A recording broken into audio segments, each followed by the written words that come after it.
Pernahkah Anda mengalami momen aneh yang terasa seperti kebetulan mustahil? Baru saja memikirkan seseorang, beberapa detik kemudian ponsel berdering dan nama itu muncul di layar. Atau saat Anda buntu mencari solusi, tiba-tiba sebuah ide muncul begitu saja, seolah dijatuhkan dari langit. Banyak orang menyebutnya pertanda semesta sedang berbicara, atau bahkan keajaiban kecil yang sulit dijelaskan dengan logika sehari-hari. Sensasi ini nyata, familiar, dan hampir semua orang pernah merasakannya, meski jarang benar-benar memahami apa yang sebenarnya terjadi di balik layar pikiran kita. Fenomena-fenomena semacam ini kemudian dipopulerkan oleh konsep besar bernama The Law of Attraction, terutama sejak buku The Secret menyebar ke seluruh dunia. Gagasannya sederhana, namun menggoda. Pikiran adalah magnet. Apa yang kita pikirkan akan kita tarik ke dalam hidup. Kekayaan, hubungan, peluang, bahkan kebahagiaan seolah tinggal menunggu untuk dipesan lewat fokus mental. Namun di balik janji manis itu, banyak orang merasa konsep ini terlalu kabur, terlalu mistis, dan seringkali gagal memberi penjelasan yang bisa diuji secara rasional. Disinilah muncul suara skeptis yang wajar. Jika semesta benar-benar bekerja seperti mesin pesanan instan, mengapa tidak semua orang yang berpikir positif langsung hidupnya berubah? Apakah alam semesta benar-benar memiliki kesadaran layaknya jin botol yang siap mengabulkan permintaan? Atau jangan-jangan kita sedang salah memahami mekanisme yang jauh lebih dekat, lebih biologis, dan lebih manusiawi? Pertanyaan ini bukan bentuk penolakan, melainkan undangan untuk berpikir lebih dalam dan jujur. Premis video ini sederhana namun radikal. Apa yang sering disebut sebagai daya tarik pikiran bukanlah kekuatan magis dari luar diri, melainkan fungsi biologis murni dari sebuah sistem kecil di otak kita yang bernama Reticular Activating System atau disingkat RAS. Sistem ini bukan metafora, bukan energi abstrak, melainkan jaringan saraf nyata yang bekerja setiap detik menentukan apa yang kita sadari dan apa yang kita abaikan. Di channel Gelombang Otak, kita tidak berbicara tentang klinik, ritual rahasia, atau janji instan. Di sini, setiap keajaiban akan kita bedah dengan pisau bedah neuroscience dan psikologi modern. Kita menghormati rasa takjub manusia, namun kita juga percaya bahwa pemahaman yang jernih jauh lebih memberdayakan daripada sekadar percaya tanpa tahu cara kerjanya. Pengetahuan adalah bentuk tertinggi dari kontrol diri. Tesis utama yang akan kita bongkar bersama adalah ini. The Law of Attraction sejatinya hanyalah istilah spiritual untuk cara kerja sistem filter otak yang membentuk realitas subjektif seseorang. Dunia yang Anda rasakan bukan cerminan objektif dari apa yang ada di luar sana, melainkan hasil seleksi ketat dari apa yang dianggap penting oleh otak Anda sendiri. Disinilah ilusi menarik mulai terlihat lebih masuk akal. Dalam perjalanan ini, Anda akan diajak menyelami anatomi batang otak yang jarang dibicarakan, memahami bagaimana otak menyaring jutaan informasi setiap detik, dan mengapa fokus mental dapat mengubah cara Anda melihat peluang, masalah, bahkan diri sendiri. Kita juga akan membahas bagaimana sistem ini bisa diprogram ulang, layaknya mesin pencari internal, agar bekerja selaras dengan tujuan hidup Anda. Sekarang, ambil napas sejenak dan rilekskan perhatian Anda. Bayangkan Anda sedang berdiri di ambang pintu menuju pusat kendali paling sunyi namun paling berpengaruh dalam hidup Anda. Kita akan masuk ke dalam arsitektur otak Anda sendiri. Bukan untuk mencari sihir, tetapi untuk menemukan tombol-tombol biologis yang selama ini diam-diam mengarahkan arah nasib Anda. Jika kita menelusuri sumber dari semua pengalaman sadar, perhatian, dan kesiagaan, kita akan tiba pada sebuah area kecil yang jarang disadari keberadaannya. Reticular Activating System berada di batang otak, bagian paling purba dari sistem saraf manusia, terletak di dasar tengkorak tepat di atas sumsum tulang belakang. Lokasi ini bukan kebetulan, karena dari sinilah sinyal kehidupan paling dasar dikendalikan sebelum pikiran rasional sempat ikut campur.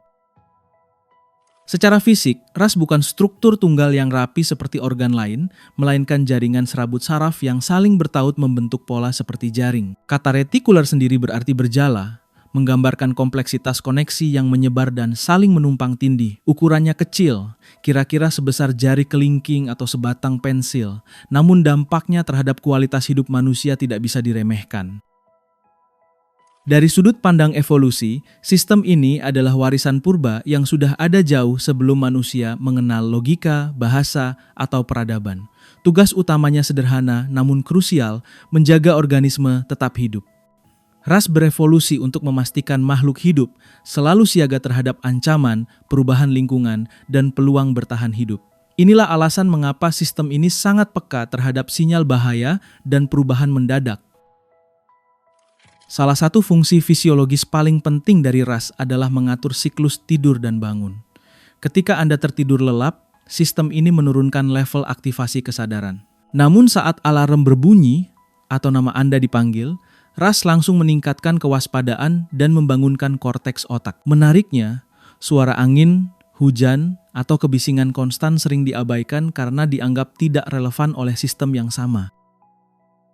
Agar lebih mudah dipahami, bayangkan ras sebagai penjaga klub malam yang sangat selektif. Di luar pintu, ada ribuan tamu yang ingin masuk secara bersamaan, membawa informasi berupa suara, cahaya, sensasi tubuh, dan pikiran acak. Sang penjaga menentukan siapa yang layak masuk ke ruang VIP kesadaran, dan siapa yang harus tetap berada di luar sebagai latar belakang yang tidak disadari. Keunikan ras terletak pada posisinya sebagai penghubung antara tubuh dan pikiran. Sistem ini menerima sinyal dari indera, organ dalam, serta sistem emosional, lalu meneruskannya ke area korteks untuk diproses lebih lanjut. Dengan kata lain, ras adalah jembatan antara apa yang terjadi di luar dan di dalam diri Anda, antara impuls bawah sadar dan keputusan sadar. Pentingnya peran ini terlihat jelas ketika terjadi gangguan serius pada area tersebut. Kerusakan pada batang otak, khususnya jaringan retikular, dapat menyebabkan hilangnya kesadaran hingga koma. Fakta ini menunjukkan bahwa rasa hadir sebagai manusia bukan hanya soal pikiran tinggi, tetapi bergantung pada sistem kecil yang menentukan apakah dunia boleh masuk ke dalam kesadaran kita atau tidak. Namun muncul pertanyaan mendasar, mengapa otak membutuhkan penjaga gerbang yang begitu ketat dan tanpa kompromi? Jawabannya berkaitan dengan masalah besar yang dihadapi otak setiap detik, yaitu banjir data sensorik yang nyaris tak terbatas. Untuk memahami alasan dibalik sikap galak ras ini, kita perlu masuk ke krisis informasi yang terus-menerus dialami otak manusia. Setiap detik kehidupan sadar Anda berlangsung, panca indera bekerja tanpa henti mengirimkan data ke otak. Cahaya yang memantul ke retina, gelombang suara yang menghantam gendang telinga, tekanan kursi di punggung, suhu udara di kulit, hingga aroma samar di ruangan, semuanya datang bersamaan. Para peneliti memperkirakan jumlah informasi mentah ini berkisar antara 2 hingga 11 juta bit per detik, sebuah angka yang nyaris mustahil dibayangkan oleh pikiran manusia. Masalahnya, otak sadar Anda tidak diciptakan untuk menangani volume sebesar itu. Kapasitas pemrosesan pikiran sadar hanya sekitar puluhan bit per detik, kira-kira setara dengan satu kalimat pendek atau satu fokus utama dalam satu waktu. Artinya, ada jurang ekstrem antara apa yang masuk ke sistem saraf dan apa yang akhirnya Anda sadari sebagai pengalaman hidup. Tanpa mekanisme penyaring, kesadaran manusia akan runtuh dalam kekacauan stimulus. Bayangkan jika semua data sensorik itu dipaksakan masuk sekaligus. Setiap detik Anda akan merasakan detak jantung, gesekan pakaian, suara listrik di dinding, cahaya dari sudut mata, dan pikiran acak yang saling bertabrakan. Otak akan mengalami overload, tingkat stres melonjak, dan fungsi adaptif runtuh. Dalam kondisi ekstrem, ini bisa menyerupai kegilaan sensorik, di mana tidak ada satupun informasi yang benar-benar bisa dipahami dengan utuh. Dalam kehidupan sehari-hari, Anda sebenarnya sudah menyaksikan bukti penyaringan ini. Saat duduk di kafe yang ramai, Anda tidak menyadari suara mesin kopi, dengungan pendingin ruangan, atau pola ubin di lantai. Namun begitu seseorang menyebut nama Anda, perhatian langsung tersedot ke arah suara itu. Dunia yang tadinya samar tiba-tiba menajam hanya pada satu titik tertentu. Ada alasan biologis mengapa penyaringan ini mutlak diperlukan. Otak adalah organ yang sangat boros energi, meskipun beratnya hanya sebagian kecil dari tubuh. Mengolah setiap detail lingkungan akan menguras cadangan energi dan mengancam kelangsungan hidup. Karena itu, membuang informasi yang dianggap tidak relevan adalah strategi efisiensi, semacam mode hemat daya yang memungkinkan manusia bertahan dan berfungsi optimal. Fenomena ini dikenal dalam psikologi sebagai inattentional blindness, kondisi di mana mata melihat namun pikiran tidak menyadari. Sesuatu bisa berada tepat di depan Anda, namun tidak pernah benar-benar ada dalam pengalaman sadar. Ini bukan cacat persepsi, melainkan konsekuensi langsung dari sistem penyaring yang terlalu sibuk memutuskan apa yang layak mendapatkan perhatian terbatas Anda. Dari sini muncul pemahaman penting. Realitas yang Anda rasakan bukanlah dunia objektif yang utuh. Ia adalah potongan kecil yang sudah diedit, dipilih, dan disaring dengan sangat ketat. Dua orang bisa berada di tempat yang sama, namun pulang dengan pengalaman yang sepenuhnya berbeda karena filter internal mereka meloloskan data yang berbeda pula. Pertanyaan kuncinya sekarang adalah ini, jika lebih dari 99% data dibuang begitu saja, bagaimana sistem di otak memutuskan 1% mana yang dianggap layak masuk ke kesadaran? Apa algoritma tersembunyi yang menentukan apa yang penting dan apa yang tak terlihat? Untuk menjawabnya, kita harus membongkar logika seleksi sang penjaga gerbang. Dalam kekacauan data yang tak pernah berhenti, Russ tidak bekerja secara acak. Ia mengikuti seperangkat prioritas yang sangat jelas dan yang tertinggi di antaranya adalah keamanan. Segala sesuatu yang berpotensi mengancam keselamatan akan langsung mendapat jalur cepat menuju kesadaran. Suara ledakan, rasa sakit mendadak, atau gerakan cepat di sudut pandang selalu menembus filter tanpa perlu izin, karena bagi otak purba, bertahan hidup selalu lebih penting daripada berpikir panjang. Setelah faktor keselamatan, Russ memberi perhatian besar pada identitas diri. Inilah alasan mengapa Anda bisa menangkap nama Anda sendiri di tengah ruangan yang penuh percakapan. Fenomena ini dikenal sebagai cocktail party effect, di mana informasi yang berkaitan langsung dengan siapa saya otomatis dianggap bernilai tinggi. Nama, wajah, status, dan peran sosial Anda menjadi kata kunci permanen dalam sistem pencarian otak. Prioritas berikutnya adalah nilai dan fokus personal. Apa yang Anda anggap penting, sukai, benci, atau sedang Anda cari solusinya akan mendapatkan lampu hijau dari Russ. Ketika Anda memikirkan target tertentu, sistem ini mulai menyesuaikan penyaringnya, seolah berkata, ini relevan, jangan dibuang. Fokus bukan sekadar perhatian sadar, melainkan sinyal instruksi bagi mekanisme seleksi ini. Di titik ini, analogi mesin pencari menjadi sangat tepat. RAS bekerja layaknya kolom pencarian raksasa yang selalu aktif. Pikiran dominan Anda adalah kata kunci dan dunia sekitar adalah basis data yang luas. Apapun yang sesuai dengan kata kunci itu akan muncul di halaman depan kesadaran, sementara yang tidak relevan terkubur jauh di belakang layar, meski sebenarnya tetap ada. Seiring waktu, Russ juga belajar melalui habituasi.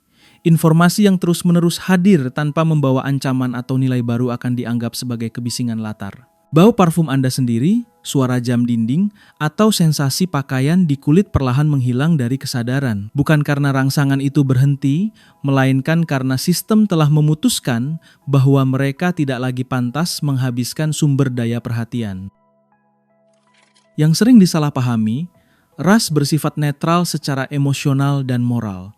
Ia tidak memilah mana pikiran positif atau negatif. Jika fokus Anda berulang kali tertuju pada kegagalan, kekurangan, atau ketakutan, sistem ini akan menganggap tema tersebut penting dan mulai menyorot bukti-buktinya di dunia nyata. Bagi Russ, perhatian sama dengan perintah, bukan penilaian. Emosi berperan sebagai penanda kuat dalam proses ini. Perasaan intens seperti takut, marah, atau cinta bertindak layaknya stabilo yang menandai informasi agar tidak terlewat. Semakin kuat muatan emosinya, semakin besar peluang data itu lolos ke kesadaran. Inilah sebabnya pengalaman emosional sering terasa lebih nyata dan lebih diingat dibanding peristiwa netral. Dengan memahami logika ini, kita mulai melihat pola bagaimana persepsi bisa dimanipulasi tanpa disadari. Namun teori saja belum cukup. Untuk benar-benar memahami dampaknya, kita perlu melihat bagaimana algoritma ini bekerja dalam kehidupan sehari-hari melalui contoh yang sangat sederhana namun mencolok. Disinilah sebuah mobil berwarna merah akan membantu kita membuka tabir berikutnya. Mari kita mulai dengan sebuah eksperimen mental yang sangat sederhana. Bayangkan hari ini Anda memutuskan ingin membeli sebuah mobil dengan model tertentu dan warna merah menyala. Anda belum membelinya, belum mencarinya secara serius, hanya sekadar keputusan mental yang cukup jelas terlintas di kepala. Tidak ada ritual, tidak ada afirmasi, hanya satu fokus baru yang muncul di pikiran Anda. Keesokan harinya, saat berkendara atau berjalan di jalan raya, sesuatu terasa janggal. Mobil merah dengan model itu seolah muncul di mana-mana. Di lampu merah, di parkiran minimarket, di jalan kecil dekat rumah. Rasanya seperti jumlahnya tiba-tiba berlipat ganda dalam semalam, seakan dunia diam-diam menyesuaikan diri dengan keputusan Anda. Namun mari kita berhenti sejenak dan berpikir logis. Apakah pabrik mobil tiba-tiba memproduksi ribuan unit baru hanya karena Anda memikirkannya? Tentu tidak. Mobil-mobil itu sudah ada sejak lama, melintas di jalan yang sama, pada jam yang sama. Perbedaannya bukan pada dunia luar, melainkan pada apa yang akhirnya diizinkan masuk ke kesadaran Anda. Sebelum fokus itu muncul, mobil tersebut hanyalah data latar belakang dianggap tidak relevan oleh sistem penyaring otak. Statusnya setara dengan ratusan detail lain yang dibuang setiap hari. Namun begitu keputusan dibuat, Ras mengubah labelnya dari sampah menjadi penting. Tirai buta terangkat dan apa yang sebelumnya tak terlihat kini terasa mencolok. Fenomena ini dikenal dalam psikologi kognitif sebagai frequency illusion atau Baader-Meinhof phenomenon. Ia terjadi ketika atensi selektif membuat Anda lebih peka terhadap sesuatu yang baru Anda pelajari, lalu bias konfirmasi memperkuat kesan bahwa hal itu benar-benar lebih sering muncul. Padahal frekuensinya relatif sama, hanya persepsinya yang berubah. Prinsip yang sama berlaku pada konsep yang sering disebut keberuntungan.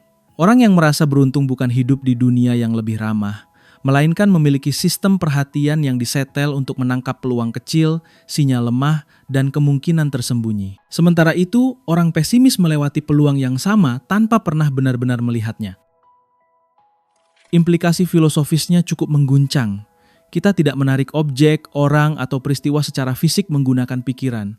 Yang kita tarik adalah kesadaran kita sendiri menuju apa yang sudah ada di sekitar. Dunia tidak berubah secara ajaib, tetapi medan perhatian kita bergerak, dan pergeseran itu cukup untuk mengubah pengalaman hidup secara drastis.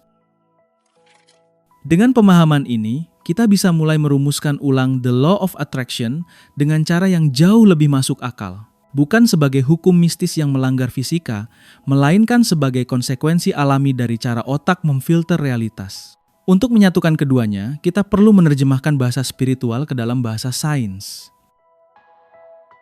Jika kita melepaskan istilah spiritualnya sejenak, inti dari the law of attraction dapat dirumuskan ulang dengan kalimat yang jauh lebih presisi.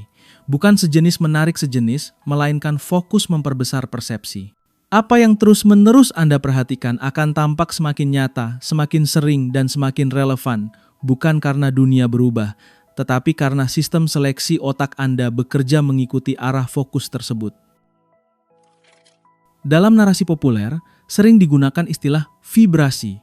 Ketika seseorang dikatakan berada di vibrasi tinggi, gambaran ilmiahnya adalah kondisi Ras yang berada dalam mode waspada dan reseptif terhadap sinyal positif. Pikiran terbuka, atensi melebar, dan filter tidak terlalu kaku. Sebaliknya, saat seseorang berada dalam kondisi tertekan, takut, atau sinis, Ras menyempitkan penyaringnya dan hanya meloloskan sinyal yang selaras dengan suasana itu. Lalu bagaimana dengan pengalaman kebetulan yang terasa ajaib? Atau yang sering disebut sinkronisitas? Dari sudut pandang sains, ini terjadi ketika Ras berhasil mengenali pola di dunia luar yang cocok dengan instruksi internal yang sedang aktif. Informasi yang sebelumnya terpisah kini terasa terhubung, bukan karena takdir turun tangan, tetapi karena otak akhirnya melihat hubungan yang sebelumnya tersembunyi di balik kebisingan data. Salah satu kesalahpahaman terbesar tentang Loa adalah anggapan bahwa ia bersifat pasif. Duduk diam sambil berharap uang, relasi, atau peluang jatuh dari langit. Mekanisme Ras justru menunjukkan kebalikannya. Sistem ini membutuhkan data dari lingkungan untuk memandu perilaku. Ia bekerja seperti radar, bukan mesin pencetak hadiah. Tanpa gerak, tanpa interaksi, tidak ada cukup informasi bagi otak untuk mengarahkan langkah Anda. Penelitian psikologi modern mendukung pemahaman ini. Studi tentang keberuntungan menunjukkan bahwa individu yang merasa beruntung cenderung memiliki perhatian yang lebih luas dan fleksibel. Mereka menangkap kesempatan yang sama yang dilewati orang lain. Bukan karena mereka dilindungi nasib istimewa, melainkan karena filter persepsi mereka tidak terlalu sempit untuk melihat satu jalur saja. Disinilah muncul konsep kebutaan peluang. Kesempatan sering berada tepat di depan mata, namun tidak pernah benar-benar terlihat karena ras belum diprogram untuk menganggapnya penting. Seperti titik buta di mata, peluang itu ada, tetapi tidak masuk ke peta kesadaran. Tanpa perubahan fokus, dunia terasa stagnan meski sebenarnya penuh kemungkinan. Niat memainkan peran sentral dalam proses ini.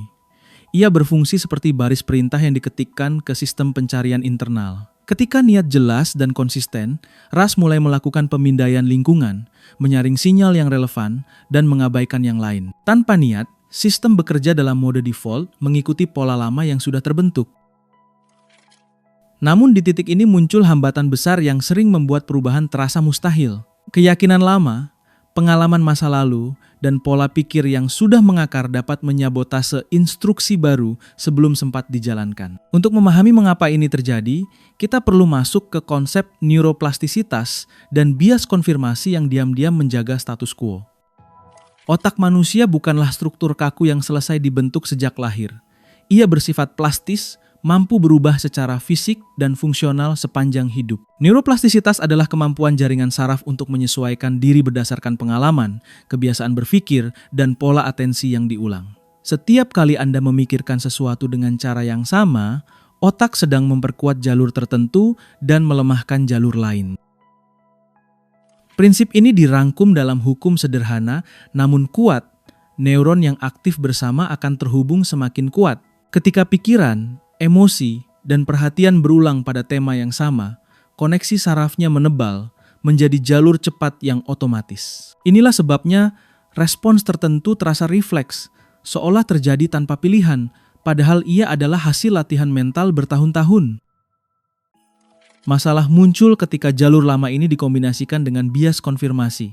RAS yang setia pada instruksi yang sudah ada, akan terus mencari bukti yang mendukung keyakinan lama Anda. Informasi yang selaras diperbesar, sementara data yang bertentangan dikecilkan atau diabaikan. Bukan karena dunia tidak memberi alternatif, tetapi karena filter internal menolaknya sejak awal. Dampaknya terlihat jelas dalam fenomena ramalan yang menggenapi diri sendiri. Seseorang yang yakin bahwa mencari uang selalu sulit akan lebih peka terhadap berita krisis, cerita kegagalan, dan pengalaman negatif. Pada saat yang sama, peluang, solusi, dan kisah sukses luput dari perhatian. Keyakinan awal memandu persepsi, lalu persepsi itu kembali memperkuat keyakinan tersebut. Inilah alasan mengapa afirmasi positif sering terasa tidak bekerja. Kalimat baru yang diulang bertabrakan dengan program lama yang jauh lebih kuat dan otomatis. Ras menerima sinyal yang saling bertentangan dan biasanya akan memenangkan pola yang paling sering digunakan dan paling emosional. Tanpa menyentuh akar keyakinan, perubahan hanya bersifat permukaan. Di balik semua ini, ego memainkan peran perlindungan. Otak lebih memilih konsistensi daripada kebenaran baru. Menjadi benar secara internal, meski menyakitkan, terasa lebih aman daripada harus membongkar struktur keyakinan yang sudah lama menjadi fondasi identitas. Perubahan dipersepsikan sebagai ancaman, bukan pembebasan. Kabar baiknya, plastisitas berarti tidak ada jalur yang permanen. Jalan tol lama bisa ditinggalkan dan jalur baru bisa dibangun meski awalnya terasa lambat dan melelahkan. Setiap fokus baru, setiap sudut pandang alternatif, adalah langkah kecil dalam proses pembentukan ulang jaringan saraf yang lebih selaras dengan tujuan Anda. Pertanyaannya, kini bukan lagi apakah perubahan mungkin, melainkan bagaimana caranya.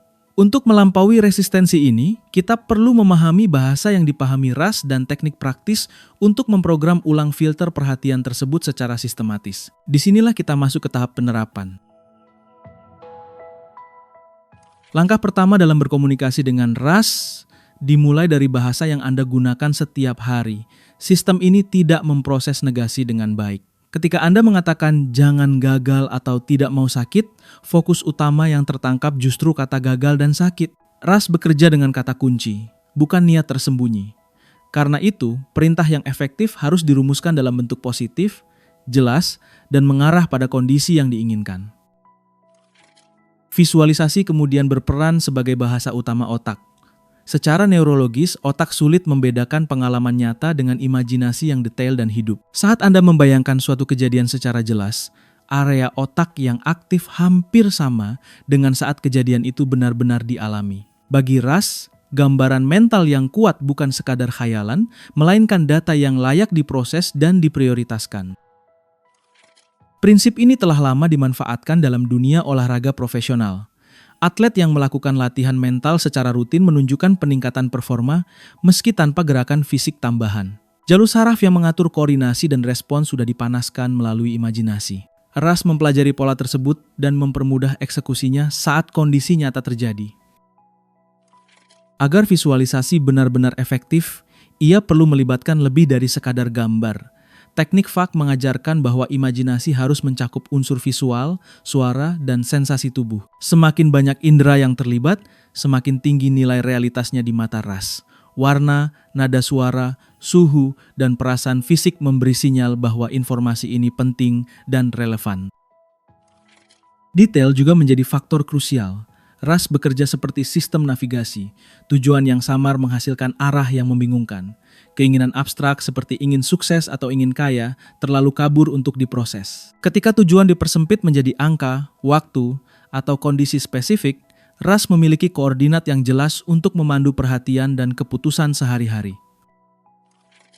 Menariknya, cara Anda menuliskan tujuan juga memengaruhi kekuatan pemrograman. Menulis dengan tangan menciptakan koneksi saraf yang lebih luas dibanding mengetik.